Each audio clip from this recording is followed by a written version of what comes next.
adat dan keberagaman. Karena itu tadi sudah digambarkan oleh Mojek bahwa mulai dari acara penjemputan tanggal 10 itu di Bandara Lama Bapak Uskup baru akan dijemput dengan sapaan adat oleh umat paroki Wonosobo yang mewakili seluruh umat Uskupan ini. Dan di sana disapa secara lalu talian mengantar Bapak Uskup. Lalu ketika keluar tadi Romo James menjelaskan kepada kita ada pagar betis mulai dalam sepanjang jalan Gatot Subroto sampai Waruan.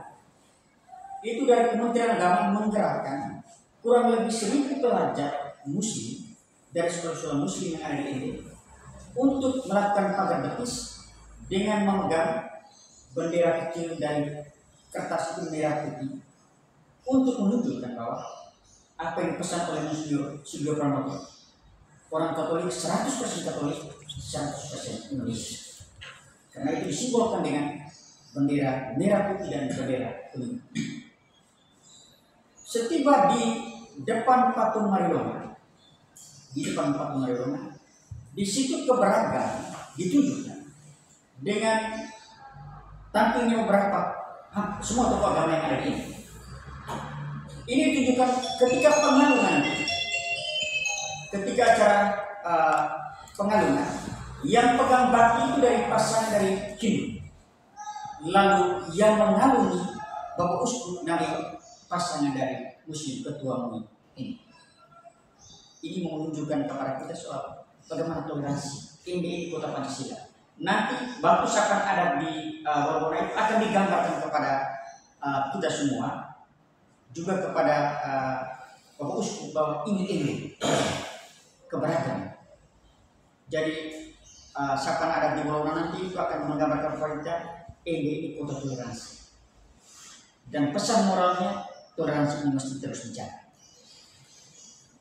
Ya. Lalu kemudian akan diarah ke rumah keuskupan di Nur. Juga ada penyambutan nanti, ada sapaan yang mempersilakan secara artio, mempersilakan Bapak Uskup naik saoria tenda bela. Target tani naik saoria tenda bela. Itu mempersilakan Bapak Uskup untuk masuk sebelum diterima oleh administrator di pondok.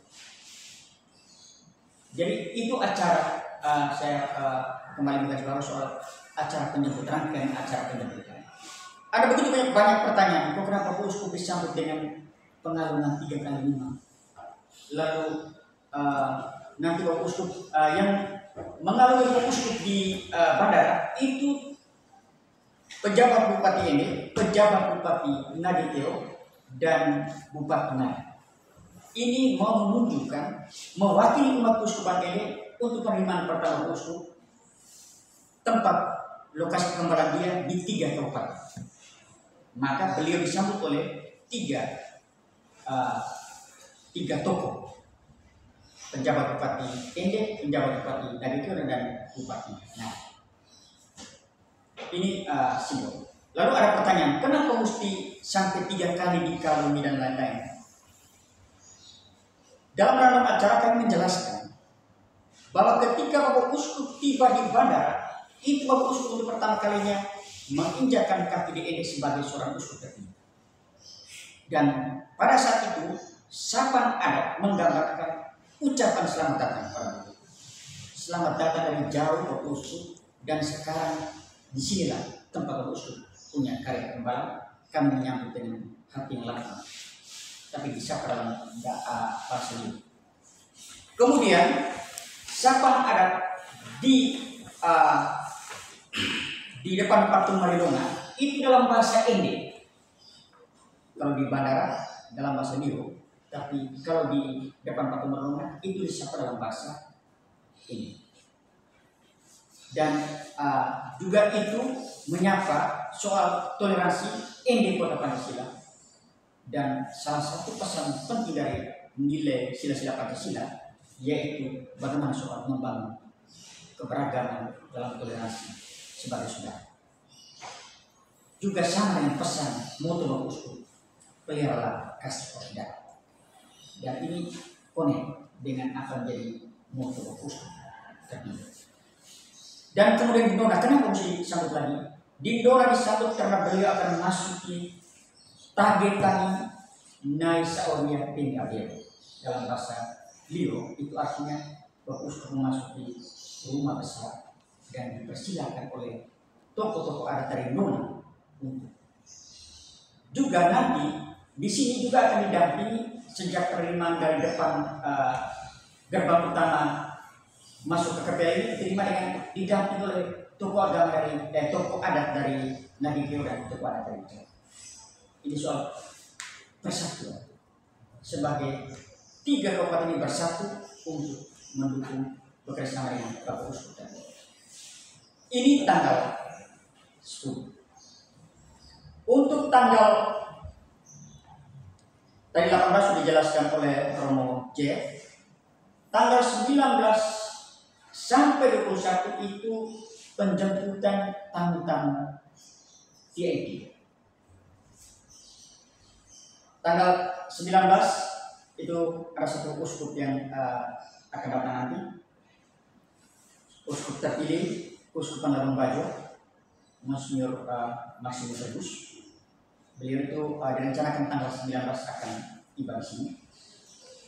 Untuk tanggal 20 ada 9 uskup yang akan tiba di sini di bandara tanggal 20.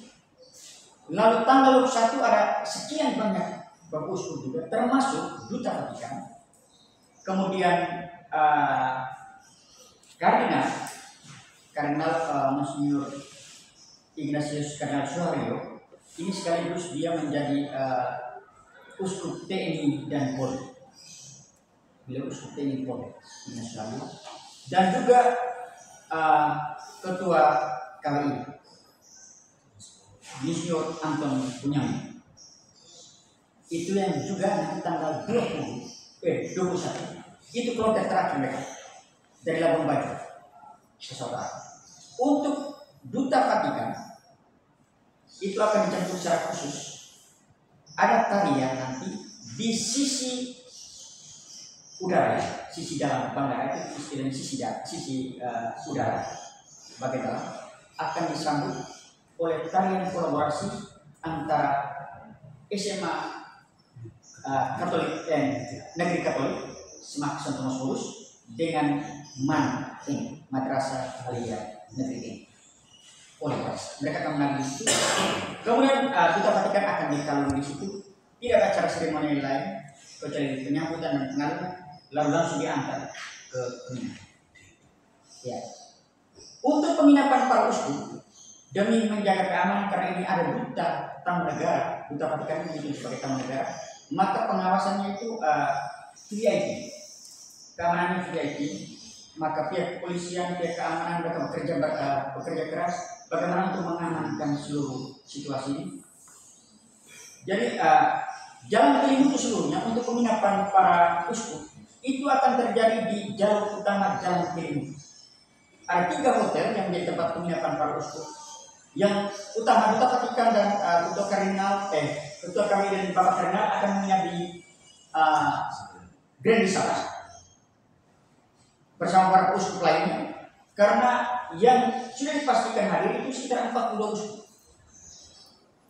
Nanti kalau mau sekretaris akan menjelaskan kepada kita uskup-uskup mana saja yang akan hadir itu yang 40 uskup.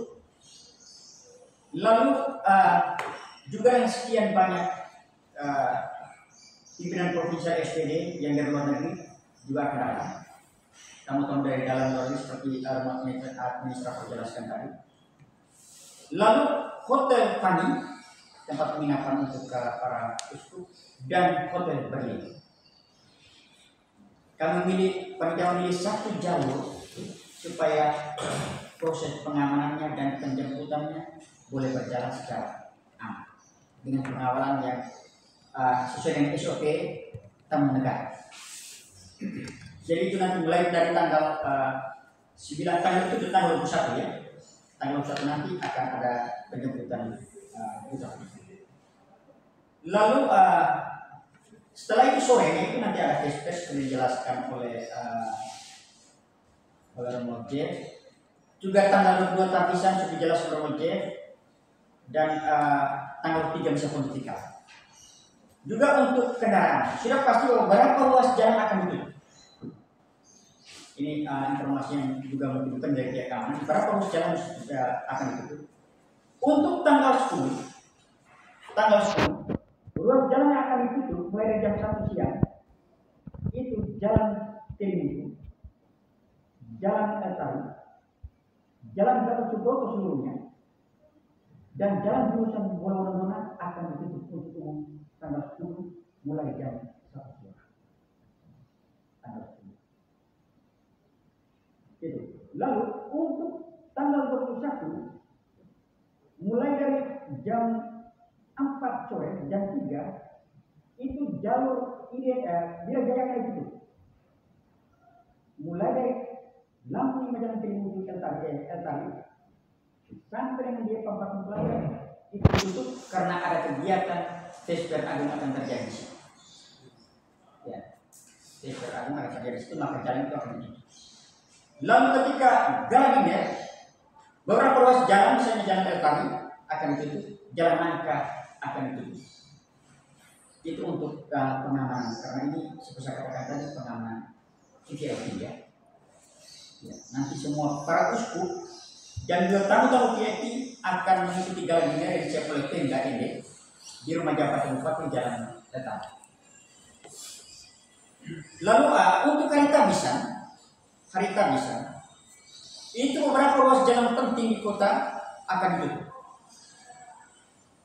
Para uskup akan mengambil jalur menuju katedral, mengambil jalur Telimutu, Patimura, lalu turun ke katedral dan arah atas. Dan itu menjadi akses untuk para imam. Sudah disampaikan melalui koleksi